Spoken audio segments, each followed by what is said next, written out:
20 minute যাবত আমরা আসছি, বা আরো বেশি, আধা ঘন্টা না, আধা ঘন্টা ধরে এসে আমরা এদিক দিয়ে খোঁজ নিচ্ছি, বা আশেপাশের এলাকায় যারা ছিল তাদের সাথে কথা বলছি। আপনি নিজেও খান, বিক্রিও করেন। এই যে দেন কত বয়স আপনার, ঠিক আছে না? আপনি এই সময় তো এই কাজ করা ঠিক না। না, এই যে আপনি তো, আপনার বয়স তো শেষই, তাই না? কিন্তু আপনি যে সামনের যে প্রজন্ম তাদেরকে নষ্ট করতেছেন। এই যে আমার মতন বাচ্চা, না না ভাই, আপনার যে সামনের যে পোলাপান আছে এদেরকে তো নষ্ট করতেছেন। এটা কি ঠিক করতেছেন? আপনার ছেলে মেয়ে আছে নাই, তাহলে আপনি ছেলে মেয়ে দুঃখটা বুঝবেন কেমনে? এই যে আরেকজনের ছেলে বা আরেকজনের মানে এদেরকে নষ্ট করতেছেন, এটা কিন্তু খারাপ কাজ, তাই না?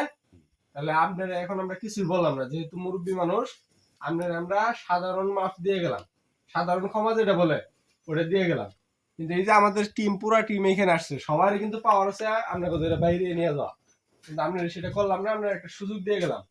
তবে এইটাই না যে আমরা সুযোগ দিয়ে গেছি দেখে সাইডে দিয়ে গেলাম। এখানে আমাদের প্রত্যেকটা 81 জনে মিলে আমরা টহল দিই, আপনার বাড়ির আশেপাশে ঘুরবো। আপনি নেক্সট টাইম মানে পরবর্তীতে যদি আমরা দেখি যে আপনি কোনো একটা ছেলের কাছে গাঁজা বা ইয়াবা যেটাই বলেন, যেটা খান, আপনি নিজেও খাবেন না, বিক্রিও করবেন না। আর যদি বিক্রি করেন, আপনার সহ সম্পত্তি যা আছে এবং কি আপনার সহ একদম কুড়ে চালান দিয়ে দিন। জীবনে আর কোনোদিন এই দুনিয়ার আলো বাতাস দেখবেন না, ঠিক আছে তো? আপনি এখন কুতুরি খাইছেন, আজকে কুতুরি খাইছেন, সামান্য নয় খেলাম একটু। এই যে এখন থেকে, আজকের থেকেই, এই যে বয়স হয়ে গেছে, আর কদিন পরে তো মরে যাবেন আপনি। আপনার যে বয়স এখন, নামাজ পড়েন, চিল্লায় যান, মেরে তওবা করাইতে দাও, তুমি তো মানুষ, বাস তওবা করাইতে দাও বাস। তাহলে আর জীবনে তো কোনো সময় খাবেন না, ঠিক আছে না? ওয়াদা করছেন তো?